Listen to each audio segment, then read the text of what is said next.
At a small country auction, a dying horse trembled in the corner, her skeletal frame and dull eyes causing potential buyers to turn away in disgust.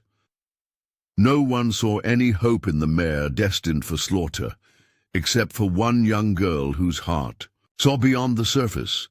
Against all odds and everyone's warnings, she took the horse home. What happened next would not only shock the entire equestrian world, but change both their lives forever. Before we jump back in, tell us where you're tuning in from, and if this story touches you, make sure you're subscribed, because tomorrow I've saved something extra special for you. The autumn wind whipped through the crowded auction grounds of Cedar Grove, carrying with it the mingled scents of hay, leather, and morning dew. The usually peaceful countryside of Montana was alive with activity as trucks and trailers filled the muddy parking area, their owners gathering for the annual livestock auction. Among the pristine show horses and sturdy work animals, a skeletal mare stood alone in the furthest pen, her head hanging low as if bearing the weight of countless hardships.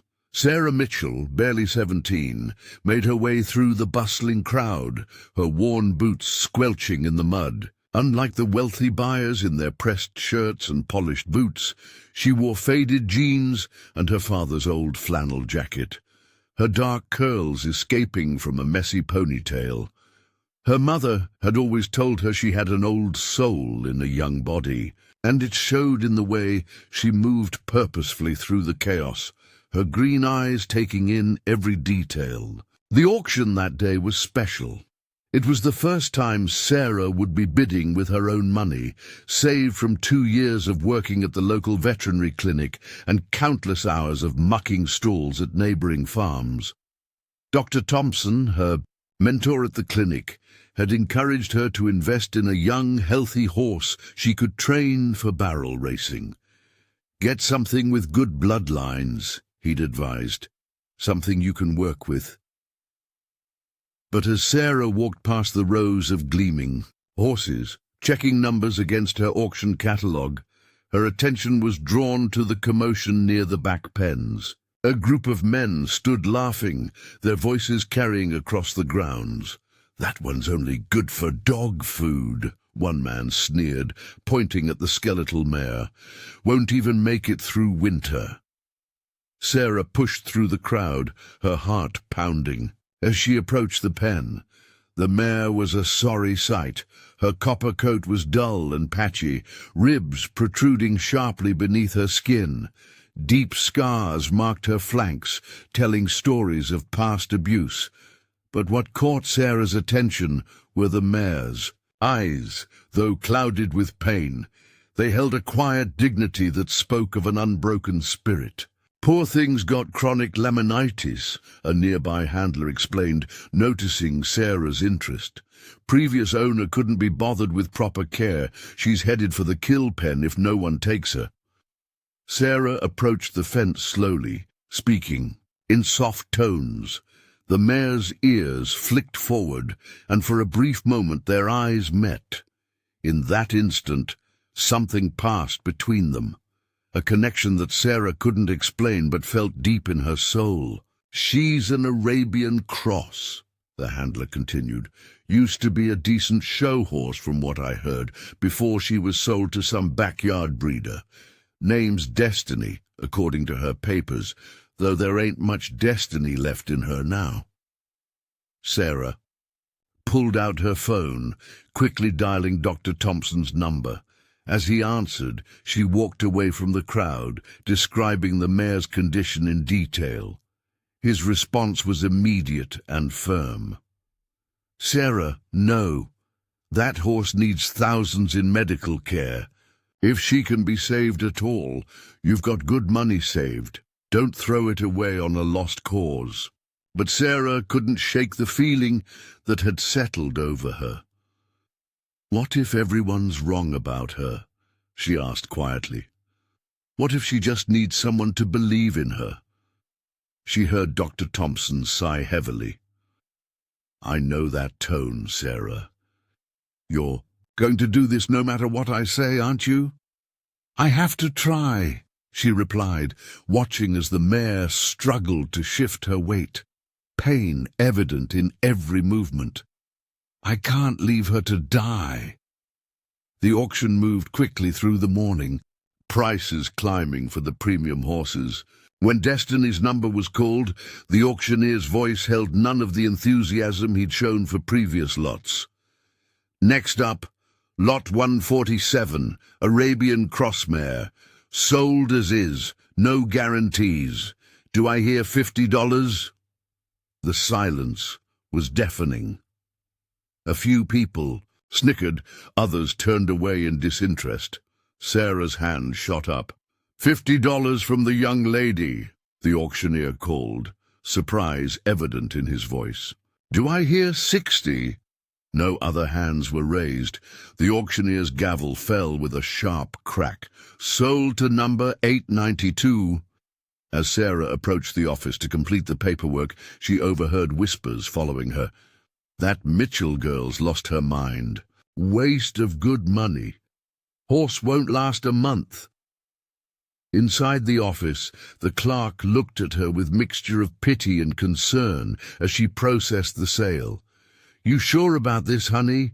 That mare's got one foot in the grave already. Sarah lifted, her chin meeting the woman's gaze steadily. Her name is Destiny, she said firmly, and she's coming home with me. Word spread quickly through the small town of Cedar Grove. By the time Sarah's father, Jack, arrived with their ancient horse trailer, a small crowd had gathered to watch. Jack, a weathered man with kind eyes and calloused hands, took one look at the mare and pulled his daughter aside. Sarah Beth, he said gently, using her childhood nickname, I know you have a big heart, but this is more than we bargained for. Sarah gripped his arm, her eyes pleading. Dad, remember what Mom always said about taking chances, about how sometimes the biggest risks bring the greatest rewards? Jack's expression softened at the mention of his late wife. Emma had been gone 3 years, but her spirit lived on in their daughter's determination. Your mother also said you were the most stubborn soul she'd ever met, he said with a slight smile. All right, let's get her home. But you need to understand, this is your responsibility, every bit of it. Loading Destiny into the trailer was a painfully slow process. The mare's feet were clearly causing her agony, and each step was a battle. Sarah walked alongside her, murmuring encouragement, while Jack guided from behind. Finally, after what seemed like hours, Destiny was secured in the trailer. As they pulled away from the auction grounds, Sarah sat in the passenger seat, her mind racing with plans and possibilities. She knew the road ahead would be difficult, perhaps the hardest challenge she'd ever faced. But looking back at the trailer in the side mirror, she felt a certainty deep in her bones. This wasn't just about saving a horse. It was about proving that sometimes, against all odds and reason, faith and determination could work miracles. The drive home was tense, Jack carefully navigating every bump and turn, while Sarah monitored the trailer anxiously through the mirror. Their small ranch came into view just as the sun was setting, casting long shadows across the familiar fields. The property wasn't much. 40 acres of Montana grassland, with a modest house, a weathered barn, and a few small paddocks. But to Sarah, it was paradise. As they parked near the barn, their elderly neighbor, Martha Wilson, came hobbling across the field that separated their properties. Martha had been a close friend of Emma's and had become like a grandmother to Sarah after her mother's passing. I heard about what you did at the auction, Martha called out, her cane tapping against the hard ground. Thought I'd come see this miracle horse of yours for myself. When Destiny emerged from the trailer, Martha's sharp intake of breath was audible. Oh, sweet Jesus, she whispered, crossing herself. But then she looked at Sarah's determined face and straightened her shoulders. "Well, girl, looks like you've got your work cut out for you. Good thing you got your mother's spirit. You're going to need every bit of it." The first night with Destiny proved to be one of the longest in Sarah's life. After carefully setting up a stall padded with extra bedding, she sat on an overturned bucket, watching the mare struggle to find a comfortable position. Destiny's breathing was labored, her sides heaving with each painful movement. Sarah had seen sick horses before at Dr. Thompson's clinic, but this was different. This was her responsibility, her choice, and the weight of it pressed heavy on her young shoulders. Shortly after midnight, Dr. Thompson's truck pulled into the driveway, gravel crunching under its tires. He'd promised to come by after finishing his evening rounds, though Sarah could tell from his expression that he still thought she'd made a mistake. "Let's see what we're dealing with," he said, pulling on examination gloves. The comprehensive exam took over an hour, during which Dr. Thompson's frown deepened progressively. Finally, he straightened up, removing his gloves with a snap that seemed to echo in the quiet barn. "Sarah, I need you to understand the severity of this situation," he began, his voice gentle but firm. "This mare has severe laminitis in all 4 hooves. Her blood work shows signs of kidney dysfunction, likely from prolonged dehydration. She's severely malnourished, and those scars on her flanks, they're infected. We're looking at months of intensive care, and even then—" "I don't care how long it takes," Sarah interrupted, her voice unwavering. "Just tell me what to do." Dr. Thompson studied her for a long moment, before nodding slowly. "All right. First, we need to manage her. Pain. I'll leave you with anti-inflammatory medications and antibiotics for the infections. You'll need to soak her feet in ice water twice daily. It helps reduce the inflammation in her hooves. She needs small, frequent meals of senior feed mixed with beet pulp. No grass or hay yet. Her system can't handle it." As he prepared the first round of injections, he continued listing instructions. "I'll have my farrier, Mike, come out tomorrow. She needs specialized supportive shoes, but with hooves in this condition, it won't be easy. You'll need to keep detailed records of her temperature, medication schedule, and food intake. Are you sure you're ready for this?" Sarah was already writing everything down in a notebook, her handwriting hurried but precise. "I'm ready," she answered, though her voice trembled slightly. "I have to be." The next few days fell into an exhausting routine. Sarah woke before dawn to begin Destiny's treatments, rushing through her own breakfast to ensure she had time to soak the mare's feet before school. Her father helped when he could, but the family ranch demanded most of his attention. Especially with winter approaching, word spread quickly through Cedar Grove High School about Sarah's rescue project. Some of her classmates, especially those from ranching families, thought she was naive. "You can't save every broken thing," Lisa Anderson, her former best friend, remarked during lunch period. "Sometimes you have to be practical." Preparing and narrating this story took us a lot of time, so if you are enjoying it, subscribe to our channel. It means a lot to us. Now back to the story. But Sarah's focus never wavered. Between classes, she researched equine rehabilitation techniques on her phone. During study hall, she drafted detailed care schedules and nutrition plans.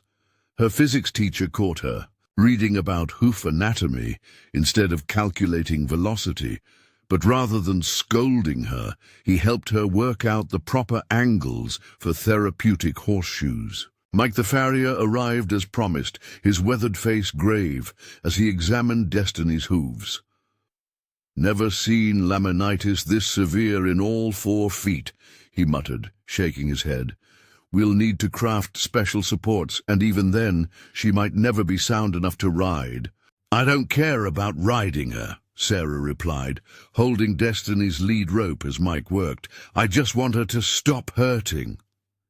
The specialized shoes cost more than Sarah had anticipated. That evening, she sat at the kitchen table with her father, spreading out bills and calculating expenses. The medications alone were straining her savings, and winter hadn't even arrived yet. "I can sell my laptop," she suggested, pushing away her barely touched dinner, "and maybe pick up more hours at the clinic on weekends." Jack Mitchell watched his daughter with concern etched on his face. "Sarah Beth, you're already stretched. Ethan, your grades—" "My grades are fine, Dad," she interrupted, though they both knew her straight-A average had slipped to B's and C's. "I can handle it. I have to." That night, as Sarah completed Destiny's evening treatments, Martha Wilson appeared at the barn door, carrying a large envelope. "Found this while cleaning out my attic," she said, handing it to Sarah. "It's everything your mother wrote about rehabilitating horses during her time at the rescue center. Emma had a special way with the broken ones, just like you." Sarah's hands trembled as she opened the envelope. Inside were carefully organized notes, diagrams, and journal entries in her mother's familiar handwriting. "Martha, Thank you," she whispered, tears threatening to spill. "Your mother believed that healing horses was about more than just medicine," Martha said softly. "She said you had to heal their spirits too. That mare of yours, she's got fight in her eyes. I see it growing stronger every day, just like I see your mother's strength growing in you." The arrival of her mother's notes marked a turning point. Sarah began incorporating Emma's techniques into Destiny's care routine. She played soft classical music in the barn, something her mother had sworn helped calm stressed horses. Following Emma's detailed instructions, she began gentle massage therapy to help improve Destiny's circulation and ease her muscle tension. Most importantly, Sarah learned to celebrate the smallest victories. When Destiny nickered softly at her arrival, one morning she marked it in her journal with triumphant capital letters. The first time the mare finished an entire meal, Sarah sat in the straw beside her, crying happy tears, while Destiny lipped curiously at her hair. But progress wasn't linear. There were setbacks, days when Destiny's pain seemed worse, when the medications didn't seem to be working, when the mare's eyes dulled with exhaustion. During these moments, Sarah would read her mother's journals aloud in the barn, drawing strength from Emma's words about persistence and hope. One particularly difficult evening, after Destiny had barely touched her food all day, Sarah found herself at breaking point. Exhausted and frustrated, she curled up in the corner of the stall, trying to muffle her sobs in her jacket sleeve. To her surprise, Destiny slowly made her way over, each step clearly painful. The mare lowered her head, breathing softly against Sarah's hair. For several minutes, they stayed like that, the broken horse comforting the crying girl, until Sarah's tears subsided. "We're not giving up," she whispered, reaching up to stroke Destiny's nose. "Not now, not ever." As winter descended on Montana, bringing bitter winds and heavy snow, Sarah's routine became even more demanding. She hung heat lamps in the barn, made warm mashes with Destiny's medication, and spent hours ensuring the mare's stall stayed dry and warm. Her own fingers often grew numb as she soaked Destiny's hooves in the prescribed ice baths, but she never complained. The expenses continued to mount. Sarah sold her beloved camera, picked up extra shifts at both the veterinary clinic and the local diner, and even began doing other students' math homework for money. Her father watched with growing concern as she grew thinner and more tired. But every time he suggested taking a break, she simply showed him Destiny's latest improvements. And there were improvements. The infections cleared, revealing smooth skin beneath the scars. Destiny's coat, with proper nutrition and daily grooming, began to regain its copper shine.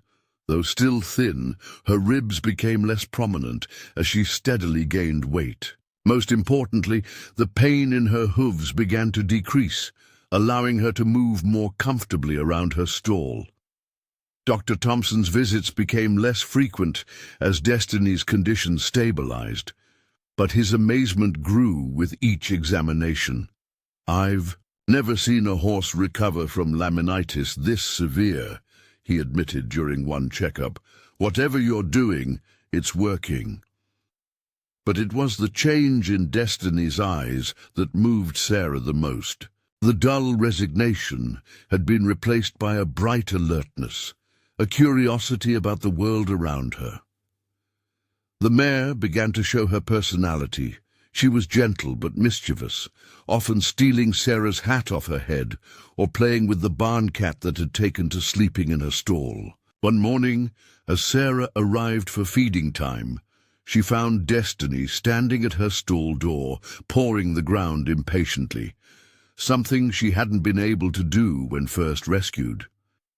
It was such a normal, healthy horse behavior that Sarah had, to sit down on a hay bale, overwhelmed by emotion. "You see?" Martha said, appearing as she often did during these moments. "That's not just a horse getting better. That's a spirit coming back to life, and you, my girl, you're the one who made it happen."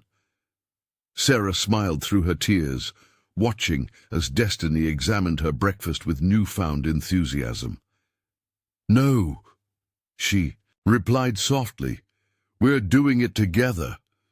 As winter melted into spring, Sarah's dedication began to yield remarkable results. One crisp March morning, she arrived at the barn to find Destiny standing differently, her posture more upright, head held higher than usual.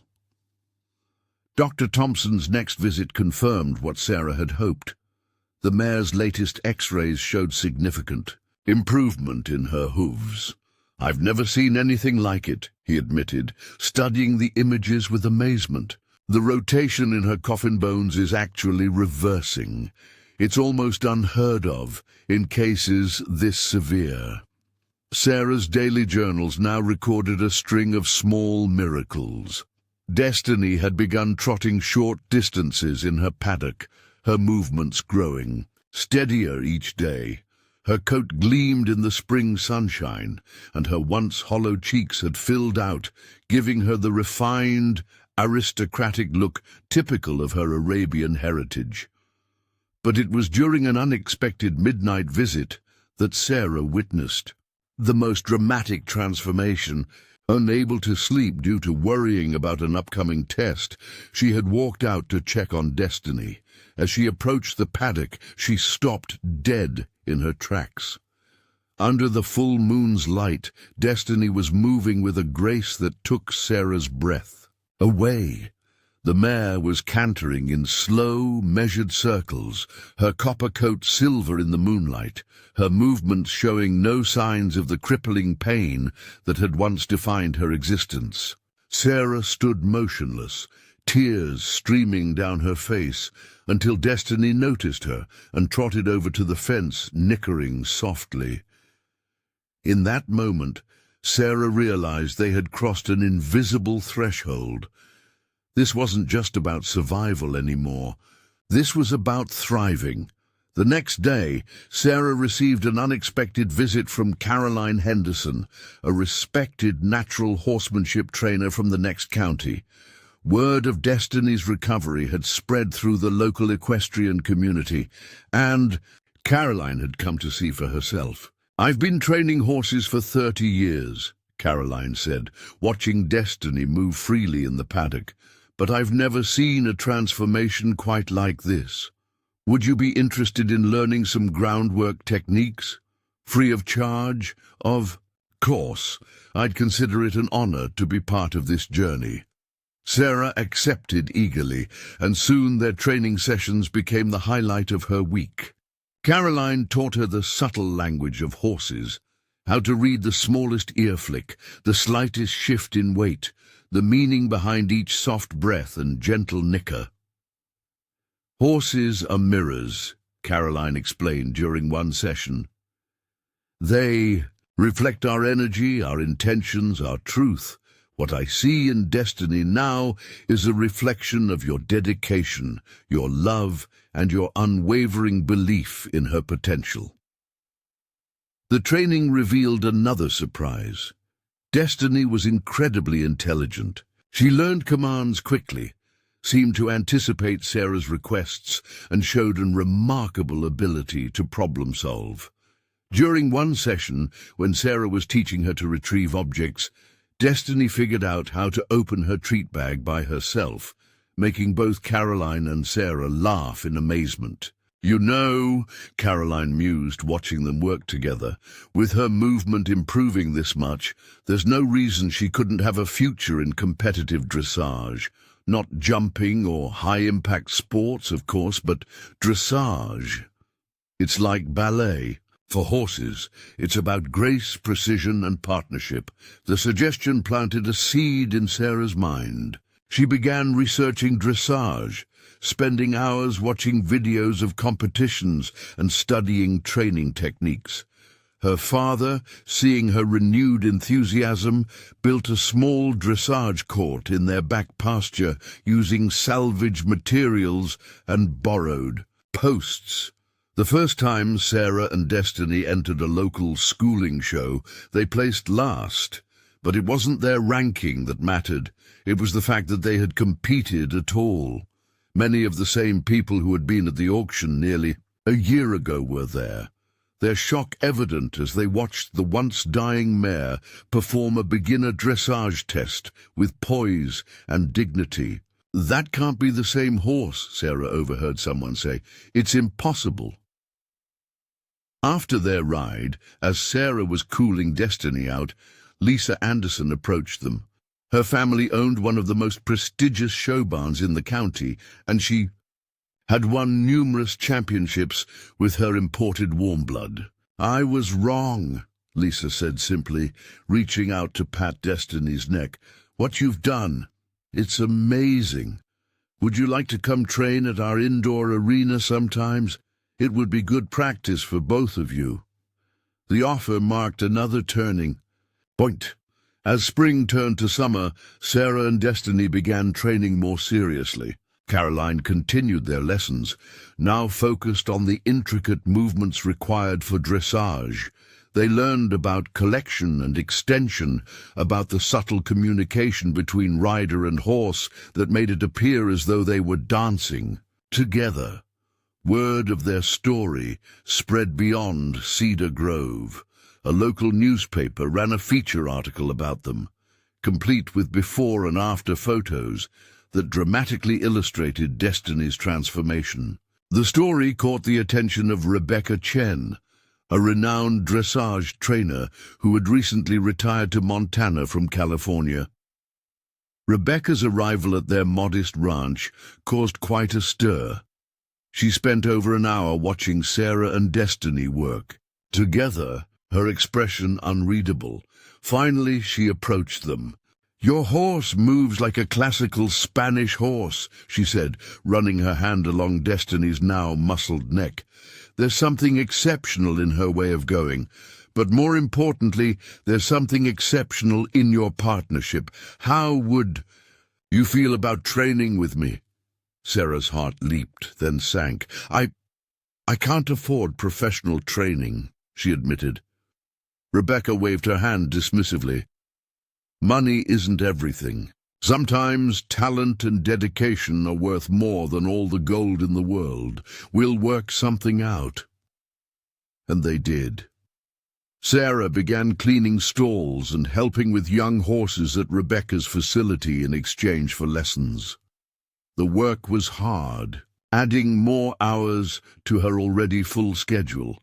But the opportunity to learn from someone of Rebecca's caliber was worth every moment of exhaustion. Under Rebecca's guidance, Sarah and Destiny's progress accelerated. They learned the precise movements of collection, the flowing grace of extended trot, the perfect balance of half-pass. But more than the technical skills, they learned to dance together, to move as one being in perfect harmony. "What you two have," Rebecca told them after a particularly good session, "can't be bought or manufactured. It's a partnership forged through adversity, strengthened by trust and perfected by dedication. That's what makes it special." As summer waned, Rebecca suggested they enter a recognized dressage show in Helena. It would be their biggest challenge yet, competing against professionally trained horses and experienced riders. Sarah spent weeks preparing, practicing their test until every movement was ingrained in her muscle memory. The night before the show, she sat in Destiny's stall, braiding the mare's mane with trembling fingers. Martha appeared with a thermos of hot chocolate and a small package wrapped in brown paper.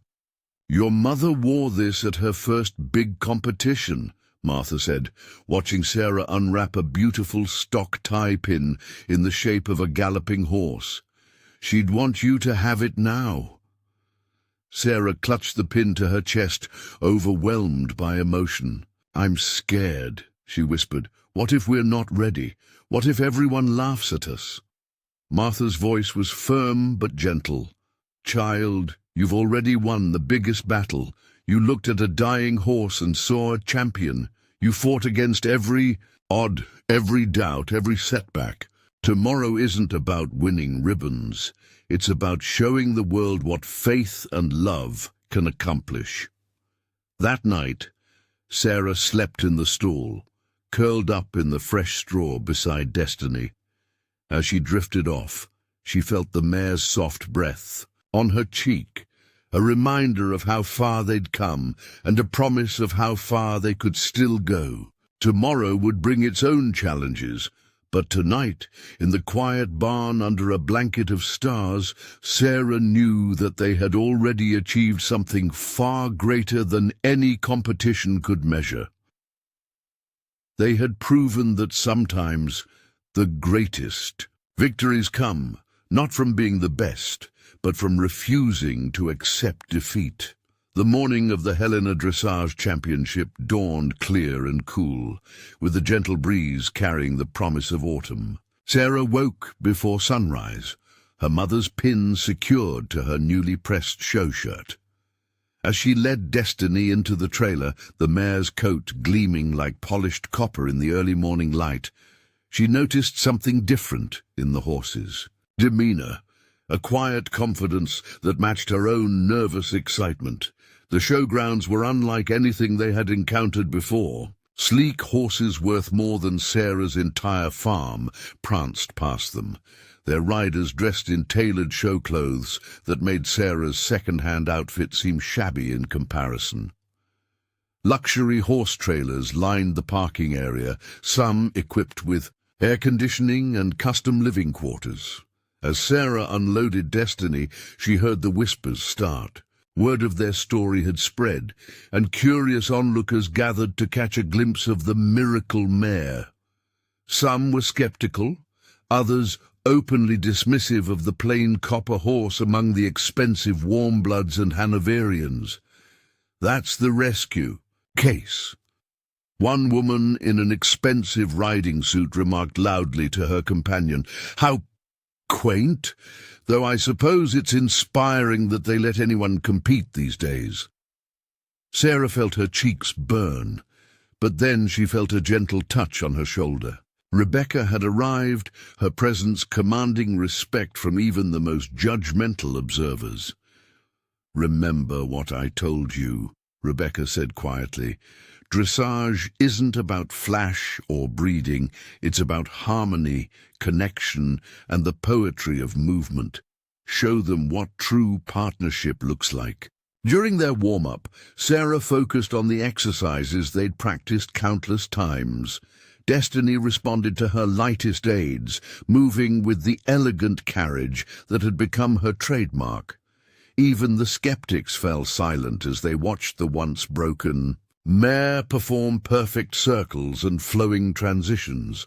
Their test time approached all too quickly.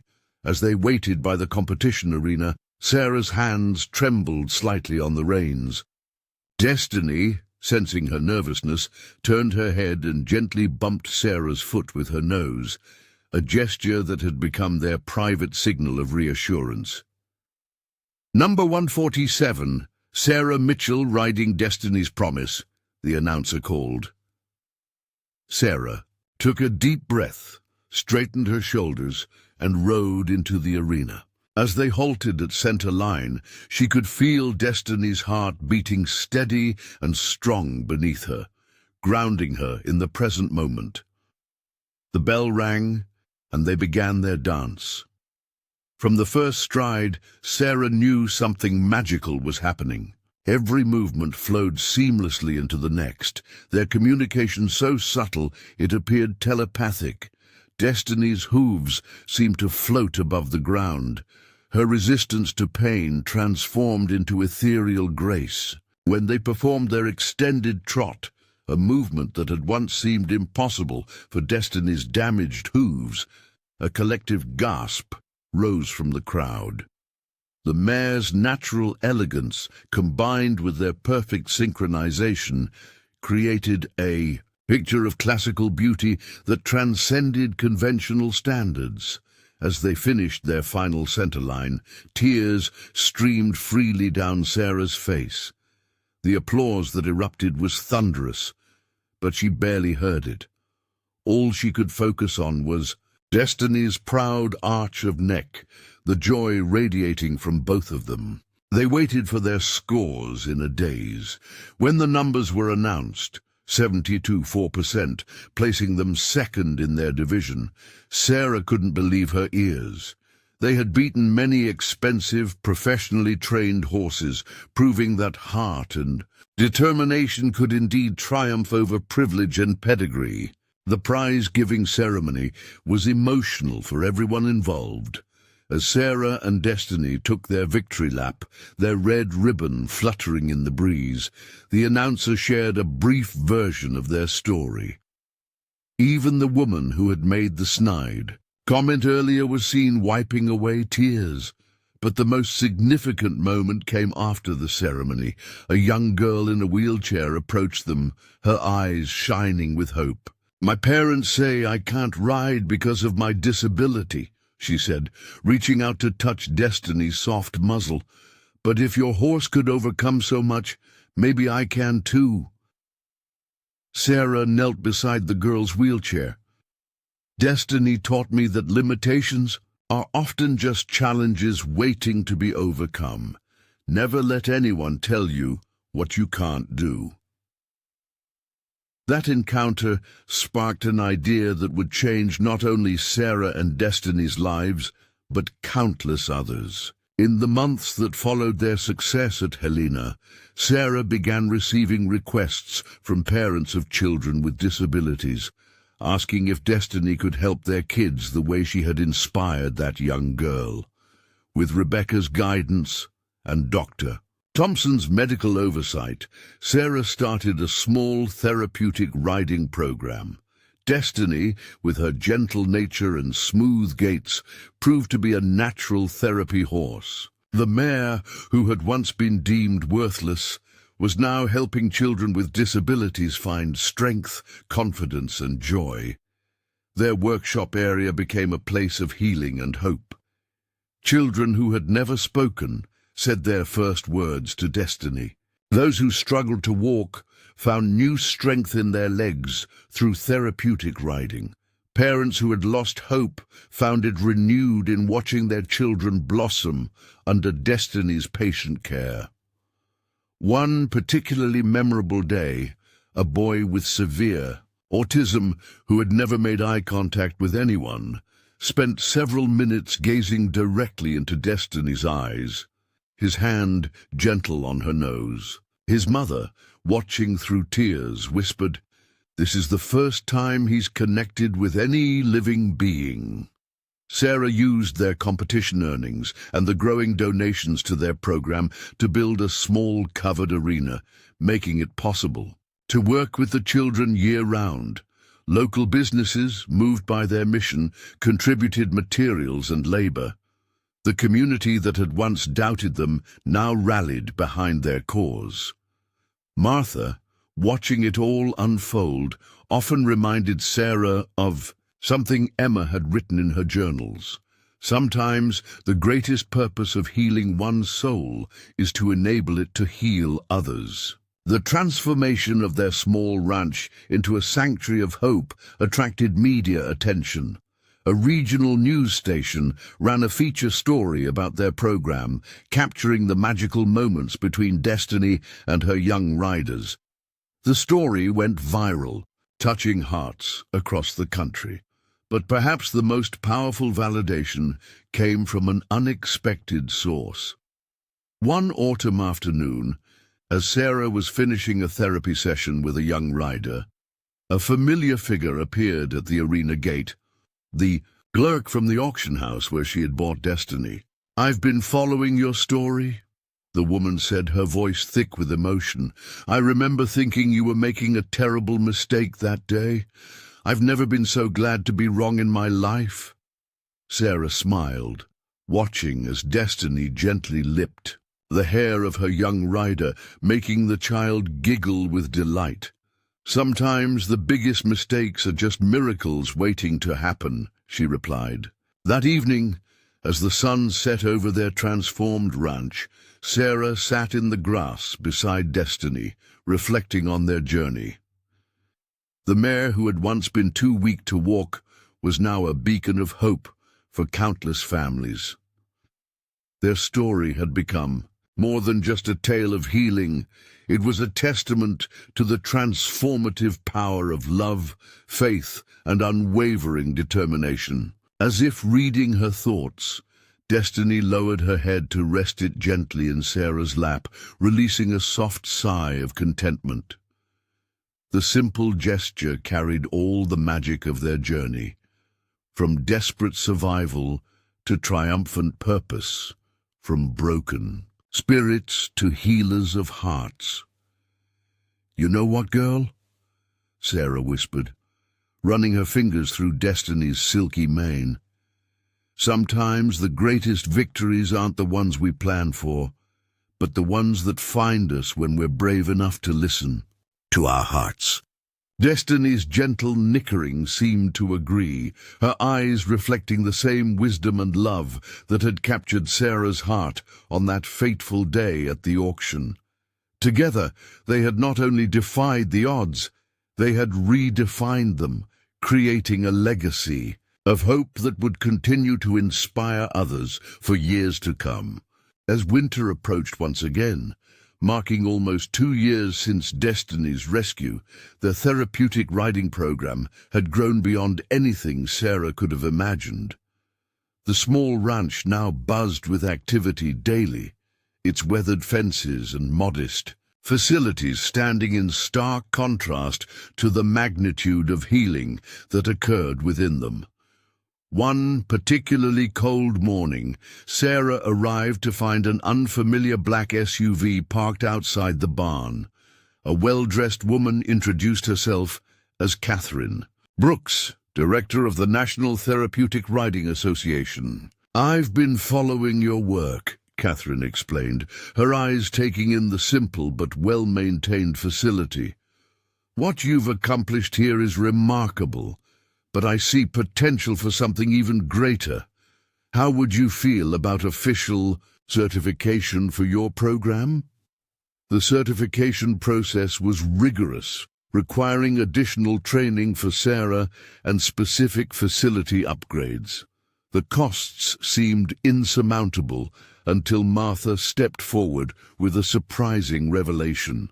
"Emma left something for you," she said, pulling out a worn envelope. "She made me promise to wait until you found your true calling." Inside was a life insurance policy she'd never told anyone about, along with a letter explaining her dreams. of creating a therapeutic riding center. Even then, she knew what you were meant to do. The discovery of her mother's final gift moved Sarah deeply. With these funds, they began transforming the ranch into a properly equipped therapeutic riding facility. Local construction companies, touched by their story, offered discounted services. Volunteers appeared daily, helping to build wheelchair-accessible mounting ramps and widen doorways. Word of their program spread, attracting attention from unexpected quarters. A famous natural horsemanship trainer offered to conduct a fundraising clinic at their facility. Educational institutions reached out about research partnerships, interested in documenting the effects of their therapy programs. Throughout it all, Destiny remained the heart and soul of the operation. The mare, who had once been deemed worthless, now worked with an ever-growing list of clients, each with their own challenges and victories. Her intuition with special needs riders was remarkable. She seemed to know instinctively when to be completely still for an anxious child, or when to add a bit of playful energy for someone needing confidence. During this time, they received an unexpected visit from a familiar face. Daniel, the former owner who had neglected Destiny, appeared one day, looking uncomfortable but determined. "I've been seeing the stories about what you've done," he said, shifting his weight nervously. I came to apologize. I didn't understand back then. I have a grandson now, born with cerebral palsy. His therapist showed me videos of your program, not knowing the connection. Seeing what that horse, what Destiny has become. It's changed how I see everything." Sarah listened quietly, watching as Destiny moved gracefully across the arena with a young rider. "Sometimes we all need a second chance to see what's really important," she replied softly. The program's impact extended far beyond their original goals. Schools began bringing students for educational programs about empathy and animal care. Veterans groups reached out about PTSD therapy sessions. Corporate teams requested workshops on leadership and trust building, using their work with horses as a model. One day, as Sarah worked with a new student, a young girl recovering from a traumatic accident, she noticed something extraordinary. Destiny wasn't just helping these riders heal physically. She was teaching them to trust again, to believe in possibilities, to find strength they didn't know they possessed. The girl, who had been withdrawn and fearful, suddenly broke into a radiant smile as Destiny performed a perfect leg yield at her lightest touch. "It's like she knows exactly what I need," she whispered in awe. "That's because she's been there," Sarah explained, watching the pair move in perfect harmony. "She knows what it's like to be broken and afraid, but she also knows the joy of discovering your own strength." Their success attracted media attention, leading to an unexpected opportunity. A documentary filmmaker proposed creating a feature about their journey, focusing not just on Destiny's remarkable recovery, but on the ripple effect of their work in the community. The filming process brought up memories both painful and triumphant. Watching the footage of Destiny's first days at the ranch, barely able to stand, contrasted with scenes of her now, strong, graceful, and surrounded by smiling faces, drove home just how far they'd come. But it was the interviews with their clients and their families that truly captured the magnitude of their impact. Parents spoke of first words spoken to Destiny, of first steps taken with her support, of fears overcome through her patience. Veterans described finding peace in her presence, while children who had never connected with traditional therapy blossomed under her gentle guidance. The documentary caught the attention of major equestrian organizations and therapy programs nationwide. Sarah began receiving invitations to speak at conferences, sharing their methods and inspiration with others, hoping to create similar programs. During one such conference, a renowned equine veterinary researcher approached her with an interesting proposition. "Your work with Destiny has implications beyond therapy programs," she explained. "Her recovery challenges everything we thought. We knew about severe laminitis. Would you consider participating in a research study? Your experience could help save other horses that might otherwise be given up on."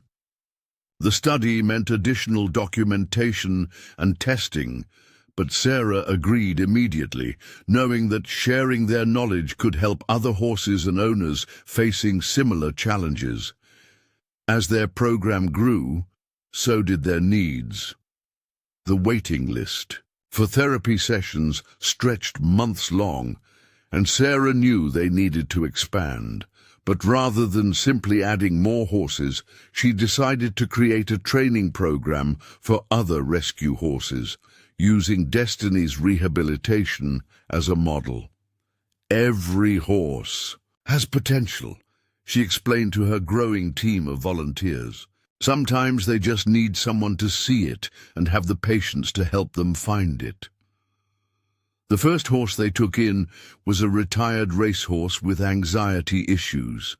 Under Destiny's calm influence and Sarah's patient guidance, he gradually transformed into a reliable therapy horse, particularly gifted with teenage clients dealing with anxiety disorders. Looking back, Sarah realized that what had started as a desperate bid to save one horse had evolved into something far more profound.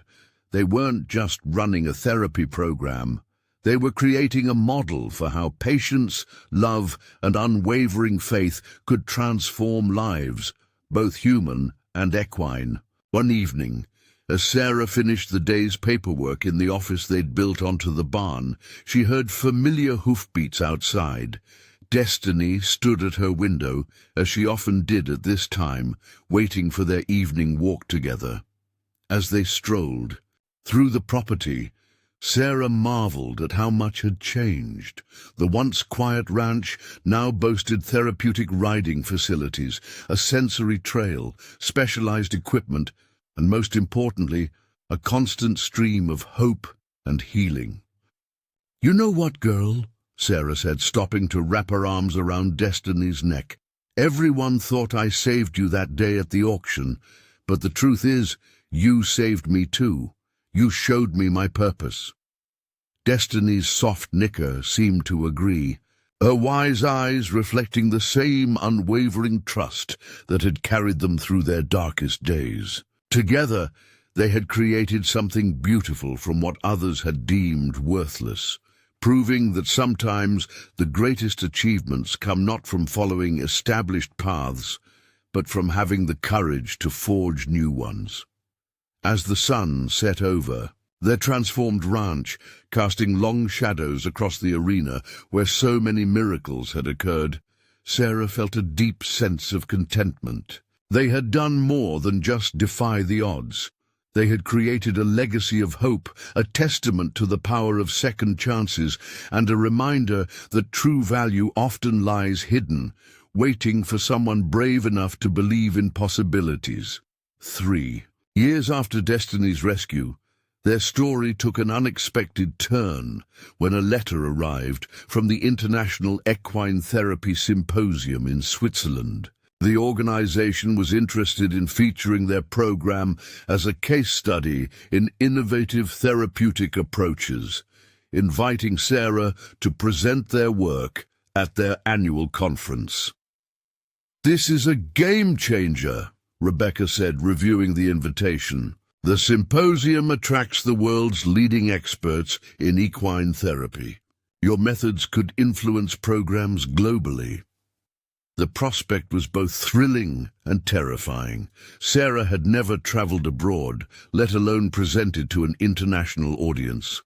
But as she watched Destiny working with a young client with autism, demonstrating the intuitive connection that had become their hallmark, she knew they had something valuable to share. The challenge was funding the trip. Despite their program's success, most of their resources went directly into client services and facility maintenance. That's when their community stepped forward in an extraordinary way. Local businesses organized fundraisers, schools held bake sales, and former clients launched an online campaign sharing how destiny had changed their lives. The most touching contribution came from Lisa Anderson, who had once doubted their endeavor. Her family's show barn hosted a benefit dressage exhibition with top riders performing musical freestyles. The event culminated in a special performance by Sarah and Destiny, their flowing movements bringing tears to many eyes. Preparing for the symposium meant intensive documentation of their methods. Sarah spent hours working with Dr. Thompson and Rebecca to analyze what made their approach unique. They identified key elements, the integration of classical dressage principles with therapy work, the emphasis on emotional connection, and their success in rehabilitating rescue horses for therapeutic work. What you've created here goes beyond traditional therapeutic riding, Dr. Thompson observed. You're not just teaching people to ride, you're using the horse-human bond as a bridge to healing. The week before their departure, Martha presented Sarah with another surprise from her mother's belongings, a journal from Emma's time studying natural horsemanship in Europe. She always dreamed of combining classical training with therapy work, Martha explained. You're fulfilling that dream in ways she never imagined. Their presentation at the symposium exceeded all expectations. Sarah spoke from the heart, sharing not just their successes, but also their struggles and setbacks. She showed videos of Destiny's transformation and their work with clients, explaining how their program had evolved organically based on each individual's needs. The international audience was particularly intrigued by their approach to horse rehabilitation. Many had previously considered horses with Destiny's level of physical damage unsuitable for therapy work. Their success challenged conventional wisdom and opened new possibilities for rescue horses worldwide. During the conference, Sarah connected with therapy programs from around the globe. A center in Japan was interested in their methods for working with tsunami survivors. An Australian program wanted to adapt their approach for drought-affected farming communities struggling with mental health issues. A German rehabilitation facility saw applications for their work with accident victims. But the most significant opportunity came from an unexpected quarter.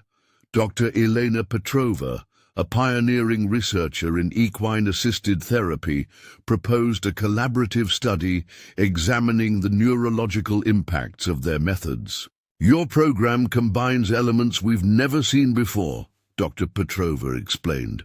The integration of classical training principles with therapeutic work, the emphasis on rescued horses. It's revolutionary. We want to understand why it works so well.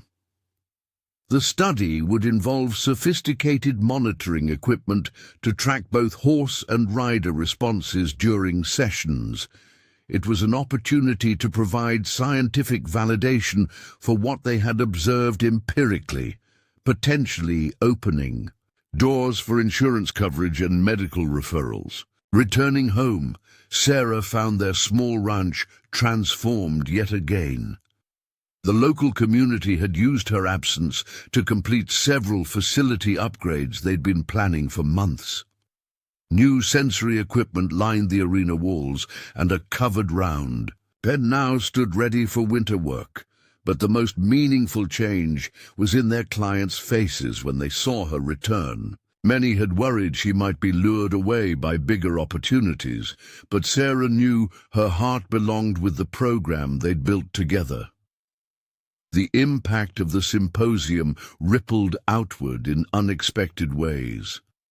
International students began applying for internships, eager to learn their methods. Other programs sent staff for training, hoping to replicate their success. Their waiting list grew to include clients from neighboring states and even other countries.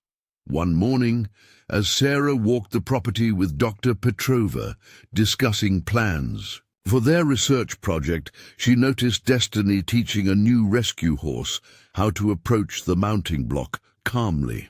The mare had become more than a therapy horse. She was now a mentor, passing on her wisdom to others. "You see that?" Sarah pointed out. "She understands her purpose now. She knows she's helping others heal." Dr. Petrova nodded thoughtfully. "This is what makes your program unique. You don't just treat the physical symptoms, you heal the spirit, both in the horses and the humans." Their research collaboration revealed fascinating patterns. Horses rehabilitated through their program showed exceptional emotional intelligence and adaptability. Clients demonstrated accelerated progress compared to traditional therapy methods.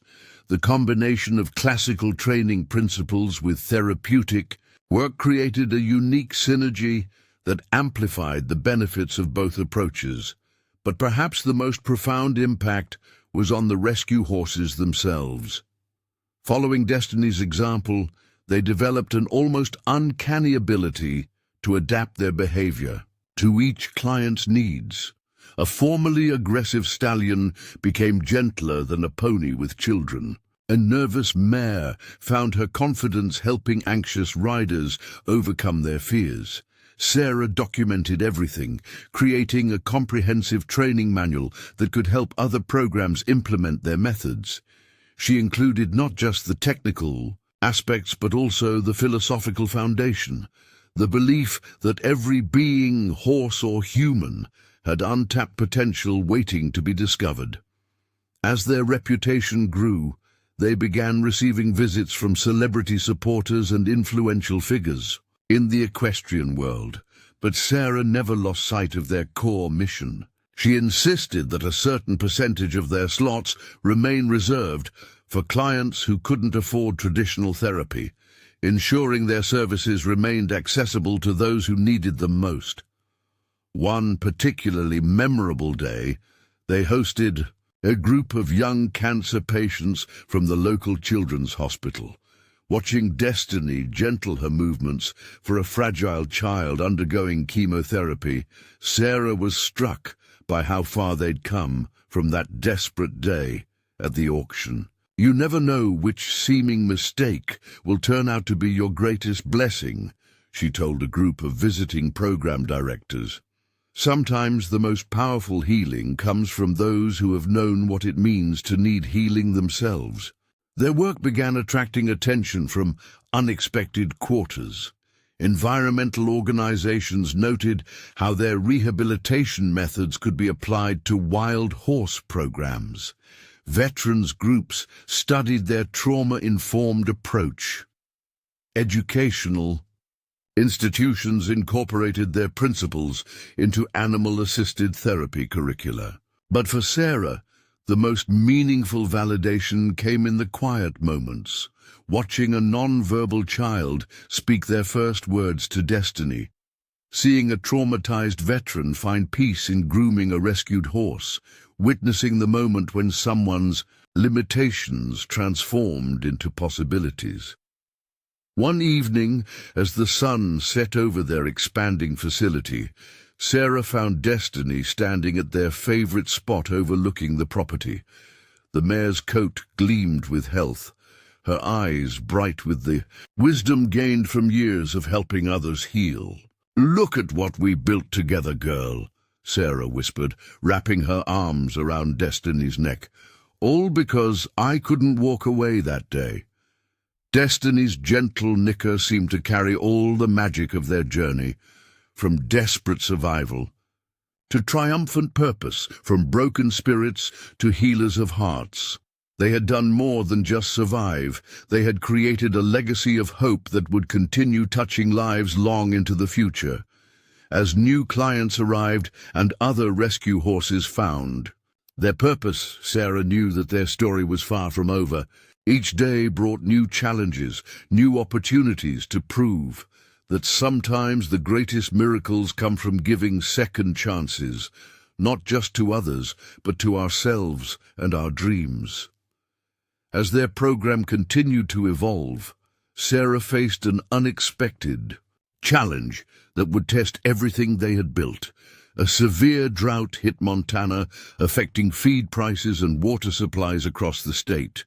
Many smaller ranches and therapy programs were forced to close, sending a wave of panic through the equine community. Sarah woke one morning to find their water tanks dangerously low. The well that had served the property for decades was struggling to meet the needs of their expanded program. Local authorities predicted the drought could last months, possibly years. "We need to think bigger," Jack said, studying maps of the property. "This isn't just about surviving the drought, it's about creating something sustainable." Their crisis sparked an innovative solution. Sarah reached out to environmental engineers who specialized in sustainable agriculture. Together, they developed a plan to transform their ranch into a model of ecological sustainability. The project began with water conservation systems, rainwater collection, grey water recycling, and drought-resistant landscaping.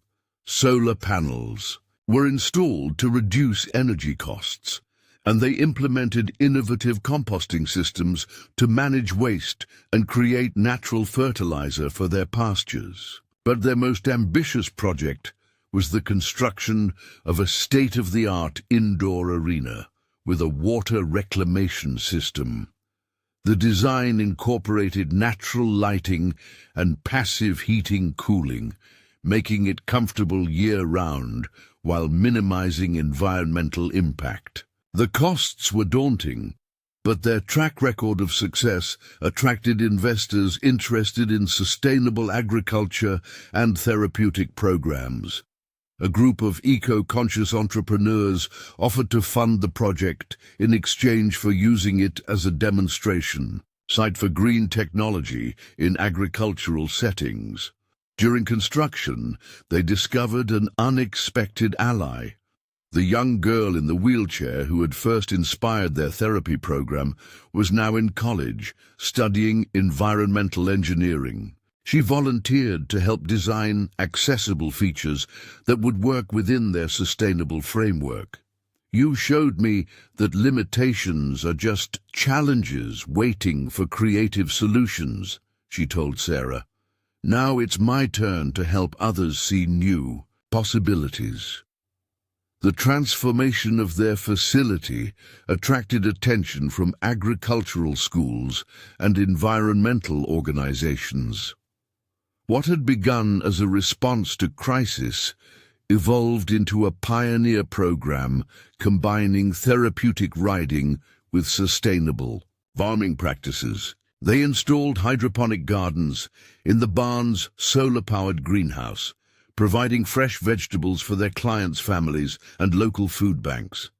The gardens became part of their therapy program, with clients learning about nurturing plants. Alongside their work with horses, Destiny, now in her prime, seemed to understand the importance of their new mission. She became particularly gentle with clients working in the sensory garden, carefully avoiding the raised beds while helping riders practice their skills. One breakthrough came from an unexpected quarter. A young client with severe anxiety found peace not just in riding, but in tending the gardens. The combination of horsemanship and agricultural therapy proved so successful that they developed an entire program around it. "It's about connection," Sarah explained to visiting program directors. "Connection with horses, with the earth, with our food sources. It all works together to create healing." Their sustainable practices attracted international attention. Agricultural programs from drought-affected regions worldwide sent representatives to study their methods. What had started as a crisis response became a model for combining therapeutic riding with environmental stewardship. The drought eventually eased, but their commitment to sustainability remained. They began offering workshops on eco-friendly stable management alongside their therapy programs. Local farmers and ranchers came to learn how they could implement similar practices on their own properties.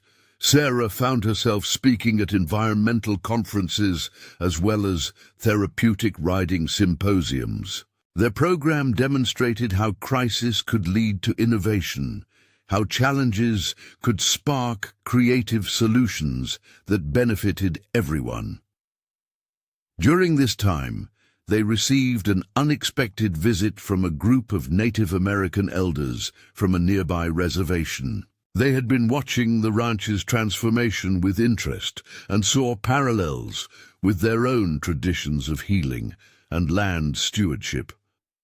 "You understand what many have forgotten," the eldest told Sarah, "that healing the land and healing people are connected. One cannot truly happen without the other." This led to a beautiful collaboration. The elders shared their traditional knowledge of local plants and healing practices, which Sarah incorporated into their program. In return, they helped establish a similar program on the reservation, using rescued horses to work with youth at risk. The partnership flourished, bringing new dimensions to their work. They learned to incorporate indigenous wisdom about horse behavior and natural healing, enhancing their therapy methods with traditional knowledge that had been practiced for generations. One particularly moving moment came when they hosted a ceremony to bless their new facilities. Destiny stood quietly as sacred herbs were burned, seeming to understand the solemnity of the occasion. The elders remarked on her peaceful presence, saying she carried the spirit of a healer. Their sustainable practices began showing measurable results. Water usage dropped dramatically, while the health of their pastures improved. The solar panels generated enough excess energy to help power neighboring properties during peak summer months. But the most significant impact was on their therapy program. The calm, natural environment created by their sustainable practices had a noticeable effect on both horses and clients. The combination of horsemanship, gardening, and environmental stewardship provided multiple pathways to healing. They documented these effects carefully, working with researchers to quantify the benefits of their integrated approach. The results were compelling. Clients showed faster progress and more sustained improvements than those in traditional programs. Sarah often found herself reflecting on how far they'd come from that desperate day at the auction. What had started with saving one horse had grown into something that was helping to save the land itself, creating a legacy of healing that extended far beyond their original dreams. One evening, as she walked with Destiny through their thriving gardens, Sarah noticed a monarch butterfly landing on the mare's nose. Destiny stood perfectly still, seeming to understand the delicacy of the moment. It was a small thing, but it perfectly captured the harmony they'd achieved between nature, animals, and human needs. "We're all connected," Sarah told a group of visiting students later. "Every choice we make affects everything else. When we heal the land, we heal ourselves. When we save a horse, we create ripples of hope that touch countless lives." Their story continued to evolve, proving that sometimes the greatest innovations come from facing challenges head-on, that crisis can lead to transformation if we're brave enough to embrace new possibilities. They had created more than a therapy and program. They had built a model for how humanity could move forward in harmony with nature, using the healing power of horses to bridge the gap between environmental stewardship and human needs. As the sun set over their transformed ranch, casting golden light across the solar panels and thriving gardens, Sarah knew they had discovered something precious, a way to heal not just bodies and minds, but the very earth itself. And Destiny, the mare who had started it all, continued to lead the way, showing that sometimes the most powerful changes begin with a single act of faith. 5 years after Destiny's rescue, their sustainable therapy ranch faced its greatest challenge yet. A massive wildfire threatened the Montana countryside, forcing evacuations across the region. The smoke-filled sky turned day into an eerie twilight as Sarah and her team rushed to implement their emergency evacuation plan. "We have less than 2 hours," the fire marshal warned, pointing to the approaching wall of flames. "Get your animals out now." With the help of volunteers and neighboring ranchers, they began loading horses into every available trailer. Destiny, sensing the urgency, helped keep the other horses calm, her steady presence preventing panic as they worked. But evacuation wasn't their only concern. Years of work developing sustainable systems and specialized therapy equipment could be lost. Their newly installed gardens, the solar arrays, the water reclamation system, everything they'd built was at risk. Then Sarah remembered something from her mother's journals about creating fire breaks. Working with local firefighters, they implemented an emergency plan to protect the facility. The sustainable irrigation systems they'd installed during the drought were repurposed to soak the ground around critical structures. The evacuation center was chaos as trailers arrived from ranches across the county. Sarah worked tirelessly to keep their therapy horses calm and comfortable in the unfamiliar surroundings. Destiny, as always, led by example, her quiet confidence, helping to settle the others. What happened next would become legend in the Montana ranching community. As they waited anxiously for news, their therapy clients began arriving at the evacuation center, not to receive help, but to give it. The same individuals who had once needed support were now stepping forward to assist others in crisis. A teenage girl with cerebral palsy organized a system for tracking evacuated animals. A veteran with PTSD helped calm panicked horse owners. A young boy with autism who rarely spoke gave clear, precise directions to incoming trailers. "Don't you see?" Martha observed, watching their clients work. "This is what you and Destiny really built, not just a therapy program, but a community of healers."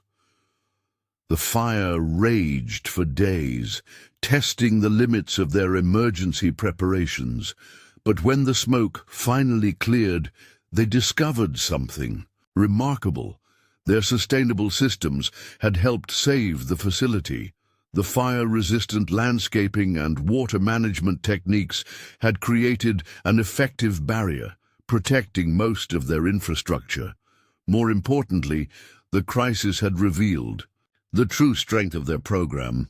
Their clients had emerged as leaders. Their therapy horses had become anchors of calm in the chaos, and their sustainable practices had proven their worth in the most extreme conditions. As they began the process of recovery, news spread about how their therapy ranch had survived.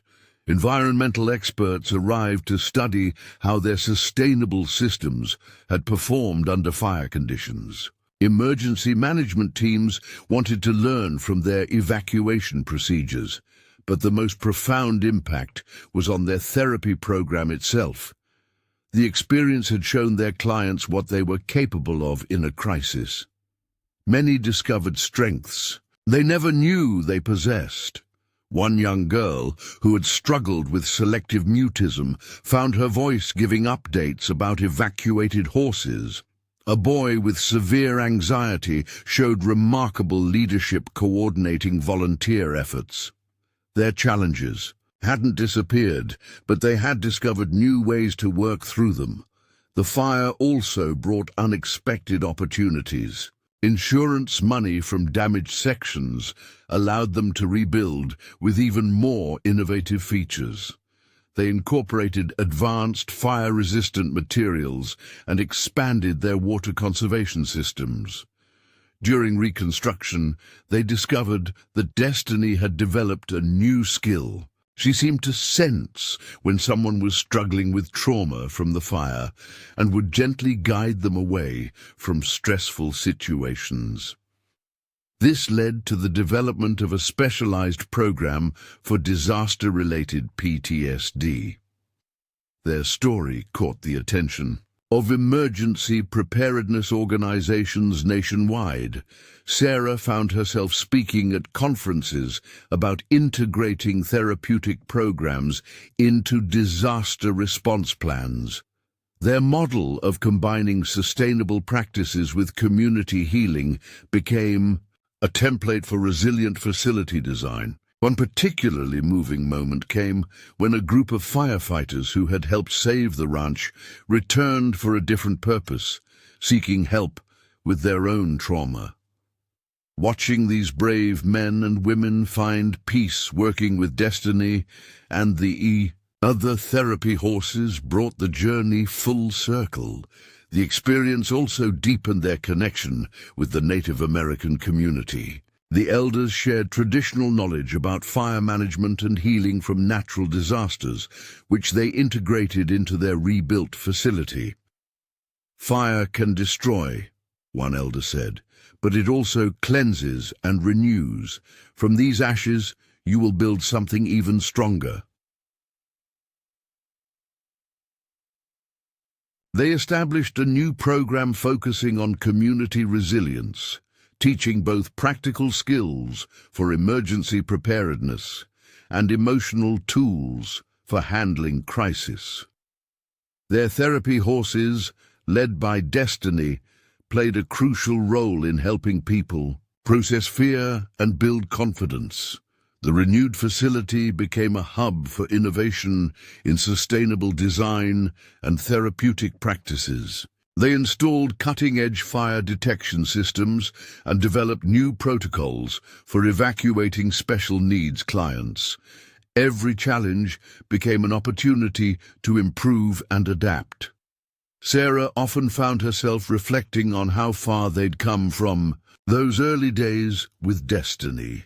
The scared, dying horse from the auction had helped create something that could withstand even the most devastating challenges.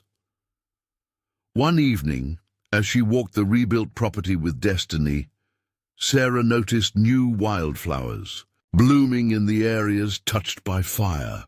Like their program, nature was demonstrating the power of renewal and resilience. Sometimes the greatest strength comes from surviving our biggest challenges, she told a group of new clients. Every obstacle we overcome teaches us something valuable about ourselves. They documented everything they learned from the fire experience, creating comprehensive guides for other therapeutic facilities about emergency preparedness and recovery. Their work showed how crisis could become a catalyst for growth and innovation. The fire had tested their foundations, but it had also revealed their true strength. They had built more than buildings and programs. They had created a resilient community, capable of facing any challenge. As new growth emerged from the scorched earth, their story continued to inspire others. They had shown that with faith, determination, and unwavering spirit, even the most devastating setbacks could lead to powerful transformation. Looking out over their renewed ranch, Sarah realized that every challenge in their journey, from Destiny's Initial rescue to the fire's aftermath had served a purpose. Each obstacle had made them stronger, more innovative, and better equipped to help others. And Destiny, the mare who had started it all, continued to embody the spirit of resilience. Her quiet strength and unwavering trust showed that sometimes the most powerful healing comes not from avoiding challenges, but from facing them with courage and hope. Their journey had become a testament to the enduring power of the human-animal bond, proving that when hearts align with purpose, no obstacle is too great to overcome. They had not just survived, they had emerged stronger, wiser, and more dedicated than ever to their mission of healing and hope. As their program entered its 6th year, Sarah received an invitation that would open an entirely new chapter. In their journey, the World Equestrian Federation was launching a groundbreaking initiative to transform retired racehorses into therapy horses, and they wanted Destiny's story to be the cornerstone of their campaign. The Federation's proposal was ambitious. They wanted to create a global network of rehabilitation centers based on Sarah and Destiny's methods. Centers where injured or retired horses could find new purpose as therapy partners, helping both animals and humans heal together. Your work has proven that even the most damaged horses can become extraordinary healers, the Federation's director explained during a video call. We want to replicate that success on a global scale. The timing of this opportunity coincided with another significant development. Dr. Petrova's research had yielded groundbreaking results, demonstrating measurable neurological benefits from their integrated therapy approach. The combination of classical horsemanship, sustainable practices, and trauma-informed care showed remarkable success rates. What you've created here isn't just a program, Dr. Petrova explained, reviewing the data. It's a revolutionary approach to healing that could transform both equine and human therapy worldwide. The Federation's proposal would require Sarah to travel extensively, teaching their methods to other facilities. It was a daunting prospect, especially considering Destiny's age. Though still healthy and active, the mare was no longer young. During this time of decision, Sarah received an unexpected visit from a young woman named Maya, who had been following their story from afar. Maya had survived a devastating accident that left her paralyzed, but through equine therapy, she had not only regained movement, but had gone on to become a Paralympic athlete. Your story gave me hope when I had none, Maya explained. Now I want to help create that hope for others. Let me learn from you, so I can carry this work forward. Maya's arrival felt like an answer to an unspoken prayer. Her combination of personal experience and athletic discipline made her an ideal apprentice. More importantly, she understood the deeper mission behind their work, the belief that every being deserved a chance to discover their true potential. With Maya's help, Sarah began developing a comprehensive training program for the Federation's initiative. They created detailed protocols for horse rehabilitation, therapeutic techniques, and facility management. Everything they had learned, through years of trial and error, was carefully documented and structured for replication. The program would start with pilot centers in 5 countries, each adapting their methods to local conditions and cultural contexts. Sarah would oversee the initial setup and training, while Maya would help manage their home facility. During this planning phase, they received another surprise visitor, the veterinarian who had first declared Destiny untreatable at the auction. He had been following their progress and wanted to see for himself what they had achieved. "I've never "Been so glad to be wrong," he admitted, watching Destiny work with a group of children. "You've not only saved her life, you've created a legacy that will save countless others." The Federation's initiative launched with tremendous support from the international equestrian community. Retired champions from racing and show jumping were donated to the program, giving these accomplished athletes a new purpose in life. Sarah traveled to each pilot center, working closely with local teams to implement their methods. In Japan, they adapted their techniques for working with tsunami survivors. In South Africa, they developed programs for children affected by poverty and violence. In Germany, they focused on accident rehabilitation and PTSD recovery. Each location presented unique challenges and opportunities. Cultural differences required thoughtful adaptation of their methods, but the core principles, patience, trust, and unwavering belief in potential, proved universal. Back home, Maya proved to be an exceptional leader. She brought fresh energy and ideas to their program, while maintaining the compassionate approach that had always been their hallmark. Under her guidance, they began training the next generation of therapeutic riding instructors. Destiny, though semi-retired from regular therapy work, took on a new role as a teacher for young horses entering the program. Her gentle guidance helped nervous or traumatized horses find their confidence and purpose. It was as if she remembered her own journey and knew exactly how to help others navigate similar paths. The success of the pilot centers led to rapid expansion. Within months, facilities across 6 continents were implementing their methods. Each success story added to their growing body of knowledge, creating a global network of healing and hope. One particularly moving moment came during the opening of a center in Australia. A group of Aboriginal elders attended the ceremony, recognizing parallels between their traditional healing practices and the program's approach to horse-human connection. "You have rediscovered what our ancestors always knew," one elder said, "that healing happens in the space between beings, in the trust that builds bridges between hearts." The global initiative also brought unexpected benefits to their home facility. International students and instructors brought diverse perspectives and techniques, enriching their program with new ideas and approaches. Their sustainable practices gained international recognition as well. Centers in drought-prone regions adopted their water conservation methods, while facilities in urban areas implemented their vertical gardening techniques. Sarah found herself moving into a new role, not just as a trainer and therapist, but as a global advocate for integrative healing.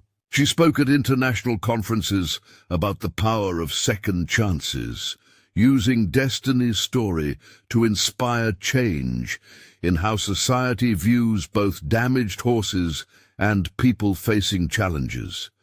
During one such conference, she received news that would bring their journey full circle. The auction house where she had found Destiny was closing, and dozens of horses faced uncertain futures. Without hesitation, Sarah worked with the Federation to arrange homes for every animal, ensuring each one would have the chance to find their own purpose. The impact of their work continued to ripple outward in unexpected ways. Medical schools began incorporating their research into studies of alternative therapy methods. Veterans programs worldwide adopted their trauma-informed approach. Environmental organizations studied their sustainable practices. But perhaps the most profound validation came from the countless individuals whose lives were transformed through their program. People who had lost hope found new purpose. Horses that had been discarded discovered their value. Communities that had been fragmented found healing through shared purpose. One evening, as Sarah watched the sunset from their original arena, destiny gentle beside her, she reflected on the magnitude of what they had created. From one desperate bid to save a dying horse, they had built a global movement of healing and hope. "You know what's amazing?" she said to Maya, who had joined them. "None of this would have happened if I'd listened to everyone who said it was impossible." Maya nodded, understanding the deeper truth in Sarah's words. "That's the real power of your story," she replied. "It shows that sometimes the most important step is simply refusing to accept limitations, whether they're placed on us by others or ourselves." As darkness fell and stars began to appear, Sarah felt a profound sense of completion. They had done more than just create a successful program. They had proven that faith, determination, and unwavering love could indeed change the world. And Destiny, the mare who had started it all, stood quietly beside them. Her presence a living testament to the transformative power of believing in possibilities. Her journey from forgotten auction horse to international symbol of hope had become a beacon for others, proving that sometimes the greatest miracles begin with a single act of faith. 7 years after Destiny's rescue, their program faced a profound moment of transition. As the global initiative flourished, Sarah noticed subtle changes in Destiny's energy. Though still eager to work, the mare needed more rest between sessions. Age was finally catching up with the remarkable horse who had defied all odds. These observations led Sarah to make a pivotal decision. It was time to document their complete journey, not just the triumphs, but the daily moments of struggle, doubt and perseverance that had shaped their path. She began gathering stories from clients, volunteers, and staff members whose lives had been touched by Destiny. During this process, they received an unexpected proposal from the University of Montana. The school wanted to establish a new degree program in integrated equine therapy, using their ranch as a primary training facility. Students would learn not just therapeutic riding techniques, but also sustainable ranch management, trauma-informed care, and the innovative methods they had developed. "This isn't just about training therapists," the dean explained. "It's about creating a new generation of healers who understand the deep connection between environmental stewardship, animal welfare, and human health." The development of the curriculum led to fascinating discoveries. Sarah found herself exploring aspects of their work she had taken for granted.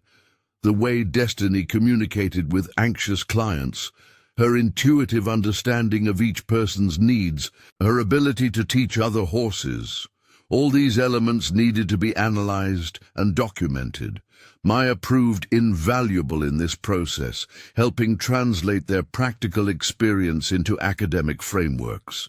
Her background as a Paralympic athlete brought unique insights into adapting techniques for different abilities. Together, they created a comprehensive program that would prepare students for the evolving field of equine therapy. The university partnership brought new energy to the ranch.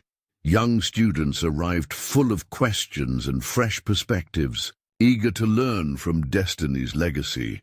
The mare seemed to understand her role as a teacher, showing remarkable patience with newcomers while demonstrating the subtle nuances of horse-human communication. One particularly meaningful project emerged from this collaboration.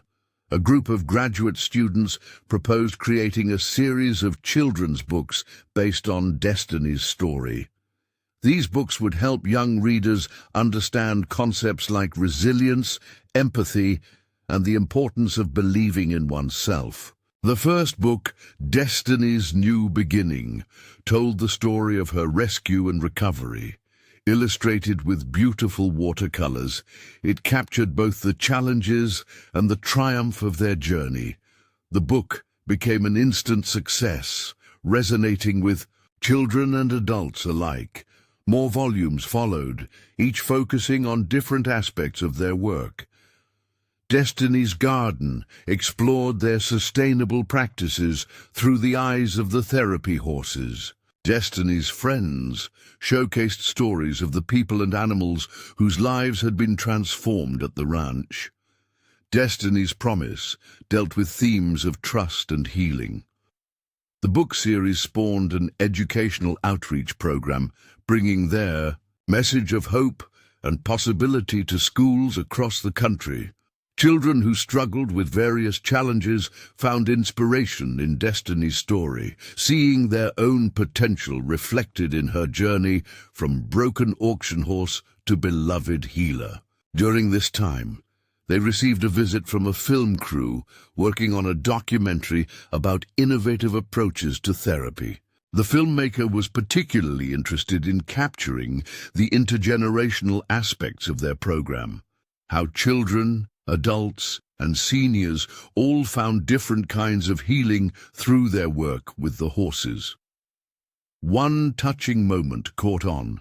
Camera involved an elderly man with dementia who had been a horse trainer in his youth. Though he often struggled to remember recent events, his interaction with Destiny sparked clear memories of his days working with horses.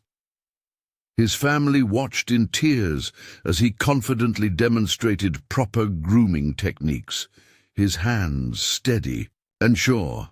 The documentary also highlighted their work with veterans suffering from PTSD. One former Marine spoke movingly about how Destiny had helped him reconnect with his emotions. "There's something about her eyes," he said. "She sees past all the walls we build around ourselves."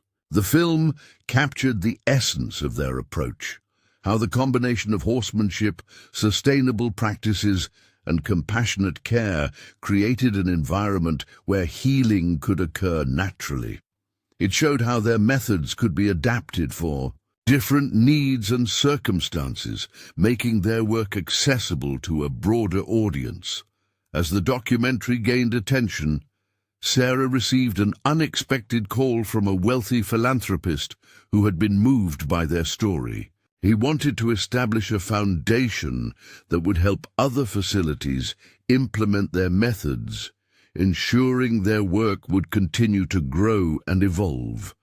The Foundation's first project was the creation of a scholarship program for students who wanted to study at their new university program but couldn't afford the tuition. Special consideration was given to individuals who had overcome significant challenges themselves, recognizing that personal experience with adversity often created the most empathetic therapists. Throughout all these developments, Destiny remained the heart and soul of their program. Though she no longer participated in regular therapy sessions, her presence continued to inspire and guide. She had become a living legend, her story a testament to the power of love, faith, and second chances. Sarah often found herself watching as Destiny mentored younger horses, marveling at how the once broken mare had become such a wise teacher. Her gentle guidance helped nervous newcomers find their confidence, just as she had helped countless humans overcome their own fears and limitations.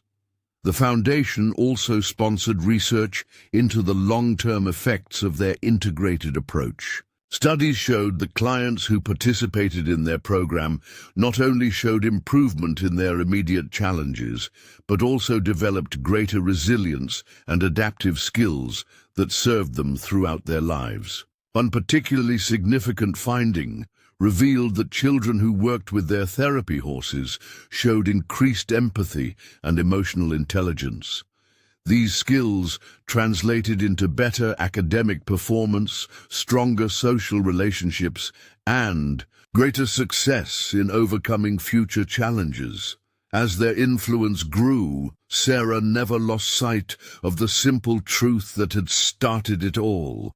The belief that every being deserved a chance to discover their true potential. This philosophy remained at the core of everything they did, from their university program to their international initiatives. One evening, as the sun set over their flourishing ranch, Sarah sat with Destiny in their favorite spot. The mare's coat had begun to show signs of age. Grey hairs sprinkled through the copper, but her eyes remained as bright and wise as ever. "You know what amazes me most?" Sarah said softly, stroking Destiny's neck. "It's not just what we've accomplished, it's how many lives you've touched along the way. Every person who comes here carries a piece of your story with them." As if in response, Destiny gently nuzzled Sarah's shoulder, a gesture that had become their private signal of understanding and affection. Together, they had created something that would outlast them both, a legacy of healing, hope, and the enduring power of unconditional love. The stars began to appear overhead, and Sarah felt a profound sense of gratitude. Their journey had been more extraordinary than she could have ever imagined on that fateful day at the auction. But more importantly, it had shown that sometimes the greatest acts of healing come from having the courage to believe in possibilities that others can't see. 8 years into their journey, Sarah faced the most emotionally challenging aspect of their story. Destiny, now in her senior years, began showing signs of slowing down. Though her spirit remained as strong as ever, her body was gradually yielding to the passage of time. Rather than viewing this as an ending, Sarah chose to see it as an opportunity to demonstrate another vital lesson: how to age with grace and dignity. She worked with veterinary specialists to develop innovative programs for senior therapy horses, ensuring that these wise teachers could continue contributing to their mission in meaningful ways. During this time, they received a visit from a renowned animal behaviorist who was studying the long-term effects of rehabilitation on formerly abused horses. What she observed in Destiny was remarkable. Despite her advancing age, the mare displayed exceptional emotional intelligence and an almost supernatural ability to sense what others needed. "What you've created here isn't just about physical healing," the behaviorist noted. "It's about emotional evolution. Destiny hasn't just recovered from her trauma, she's transformed it into wisdom that she now shares with others." This observation led to the development of a groundbreaking program specifically designed for senior therapy horses. Instead of retiring them completely, they created gentler roles that capitalized on their experience and intuitive abilities. These horses became mentors, not just to younger horses, but to new therapy students and instructors. Destiny thrived in this new role. She showed an uncanny ability to select the right horse for each client, often walking to the fence and nickering softly to indicate which of their younger therapy horses would be most suitable for a particular person's needs. One memorable example involved a young girl with selective mutism who had been unable to connect with any of their active therapy horses. During her visit, Destiny slowly walked to the fence and gestured toward Shadow, a quiet black mare who had previously been overlooked for therapy work. The connection between the girl and Shadow was immediate and profound. Within weeks, she began speaking during their sessions. The success of their senior horse program attracted attention from veterinary schools and research institutions. Studies began documenting the unique benefits of working with experienced therapy horses, noting how their calmer energy and accumulated wisdom created an ideal environment for certain types of healing. Sarah also noticed something extraordinary. Clients who worked with their senior horses often experienced breakthroughs in dealing with their own aging-related concerns. Elderly patients found comfort in the horse's serene acceptance of their limitations, while younger clients learned valuable lessons about respecting and valuing different life stages. During this period, they established the Wisdom Warriors program, specifically designed to pair senior therapy horses with elderly clients dealing with conditions like dementia, arthritis, and depression. The results were remarkable. Participants showed significant improvements in both physical mobility and emotional well-being. One particularly touching case involved a retired judge with advanced Alzheimer's. Though he often struggled to remember his own family members, he formed an immediate and lasting connection with destiny. During their sessions, he would share stories from his youth with remarkable clarity, his dignity and personality shining through the fog of his condition. The program's success led to partnerships with senior living facilities and memory care units. They developed modified mounting systems and adaptive equipment that allowed elderly clients to safely interact with the horses, proving that age need not be a barrier to experiencing the healing power of equine therapy. Destiny seemed to understand the importance of this work. Despite her own physical limitations, she remained eager to connect with clients, often positioning herself near those who seemed most in need of comfort. Her gentle presence became a source of peace for those struggling with end-of-life issues. This phase of their journey also brought an unexpected opportunity for healing within their local community. Many who had once doubted or ridiculed their efforts now came seeking guidance on caring for their own aging horses. Destiny's example showed that senior horses could continue to lead purposeful, dignified lives. Sarah began documenting these experiences, creating a comprehensive guide for working with senior therapy horses. The manual included not just practical care instructions, but also insights into the unique gifts these experienced animals could offer to therapeutic programs. During this time, they received a visit from a group of international researchers studying longevity and purpose in aging populations.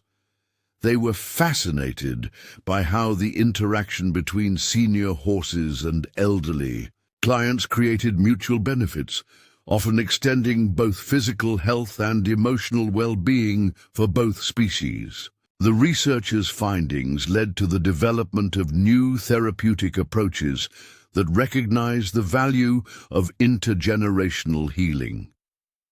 Programs were created that brought together senior horses, elderly clients, and young people, creating rich opportunities for learning and connection across age groups. One innovative program paired teenage volunteers with senior horses and elderly clients, creating a three-way therapeutic relationship that proved particularly effective. The teens gained wisdom from both the horses and the seniors, while the elderly clients found renewed purpose in sharing their experiences. Through all of this, Destiny continued to amaze everyone with her adaptability and wisdom. Though she could no longer carry riders, her presence alone had a profound impact on those around her. She seemed to understand that her role had evolved, from physical healer to spiritual guide. Sarah often found herself watching in wonder as Destiny worked her magic. The mare would stand perfectly still as trembling hands brushed her coat, or gently rest her head on the shoulder of someone in tears. These simple gestures often proved more therapeutic than any structured intervention. The success of their senior horse program led to the creation of a specialized training course for therapeutic riding instructors working with aging populations. The course emphasized the unique challenges and opportunities presented by senior horses, teaching practitioners how to maximize their abilities while respecting their limitations. One of the most powerful aspects of this work was how it changed people's perspectives on aging itself. Through working with horses like Destiny, clients began to see their own aging process not as a decline, but as a transition into a different kind of strength and wisdom. As word of their program spread, they began receiving requests from hospice centers interested in incorporating equine therapy into their end-of-life care. The gentle presence of senior therapy horses proved remarkably effective in helping both patients and families navigate this difficult journey. Sarah worked closely with hospice staff to develop appropriate protocols, ensuring that both horses and humans could benefit from these interactions safely and meaningfully. The program became known for its ability to provide comfort and peace during life's most challenging transitions. Throughout this period, Destiny continued to defy expectations. Though her steps had slowed and her coat showed more grey, her eyes remained bright with intelligence and compassion. She had become more than just a therapy horse. She was a teacher, showing everyone who met her that every stage of life held its own kind of beauty and purpose. One evening, as Sarah sat with Destiny in their favorite spot watching the sunset, she realized that this chapter of their journey was perhaps the most important yet. They were demonstrating that the end of one phase didn't mean the end of purpose. It simply meant finding new ways to share the wisdom gained along the way. The mare, who had once been deemed worthless, had become a prophet of sorts, teaching profound lessons about resilience, adaptation, and the enduring power of the spirit. Her journey from broken auction horse to beloved healer had come full circle, as she now helped others navigate their own transitions with grace and dignity. As darkness fell and the first stars appeared, Sarah wrapped her arms around Destiny's neck, breathing in the familiar scent that had become such a part of her life. Together, they had shown that every stage of life held its own kind of magic, and that sometimes the greatest wisdom comes not from fighting our limitations, but from finding new ways to shine within them. 9 years after that fateful day at the auction, Sarah and Destiny's story reached its most poignant chapter. The mare, now in her twilight years, had touched thousands of lives and inspired programs worldwide. As her energy gradually diminished, Sarah knew it was time to ensure their legacy would continue to shine brightly for generations to come. The World Equine Therapy Foundation approached Sarah with a proposal to establish the Destiny Institute, a state-of-the-art research and training facility dedicated to advancing the innovative methods they had developed. The institute would combine cutting-edge medical research with traditional healing practices, creating a comprehensive approach to equine-assisted therapy. During the groundbreaking ceremony, something extraordinary happened. A group of their former clients, children who had found their voice, veterans who had rediscovered peace, elderly patients who had regained their joy, gathered to share how Destiny had changed their lives. One young woman, now a successful equine therapist herself, spoke through tears about her first encounter with Destiny. "I was told I would never walk again after my accident," she said. "But Destiny showed me that limitations are just challenges, waiting to be overcome. Now I help others discover their own strength." The Institute's design incorporated elements from all phases of their journey. The sustainable architecture included solar panels and water reclamation systems. The therapeutic gardens they had developed during the drought were expanded into a comprehensive horticultural therapy program. The senior horse sanctuary they had created became a model for facilities worldwide. As construction began, Sarah, focused on documenting every aspect of their methodology. She worked with researchers, veterinarians and therapists to create detailed protocols that would allow their approach to be replicated while maintaining its essential spirit of compassion and individual attention. Maya, who had grown from apprentice to partner, took charge of developing the Institute's training programs. Her experience as both a Paralympic athlete and a therapy instructor brought unique insights to their curriculum. "We're not just teaching techniques," she explained. "We're passing on a philosophy of healing that sees potential where others see limitations." The Institute attracted attention from unexpected quarters. Medical schools began incorporating their findings into their curricula. Environmental organizations studied their sustainable practices. Veterans' hospitals implemented their trauma recovery methods. Their influence extended far beyond traditional equine therapy. During this time, something remarkable occurred with Destiny. Though her physical activities were limited, her ability to connect with others seemed to grow stronger. She developed an almost mystical capacity to sense exactly what each person needed, whether it was silent companionship or gentle encouragement. One morning, a renowned neuroscientist visited to observe Destiny's interactions. What she witnessed amazed her.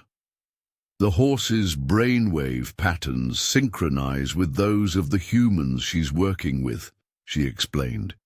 It's as if she's creating a healing frequency that helps people access their own inner resources.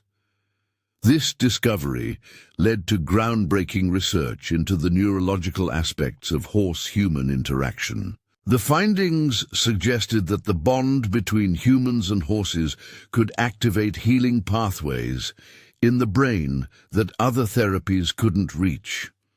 As the Institute took shape, Sarah established the Destiny Scholarship Program, ensuring that their methods would be accessible to students from all backgrounds.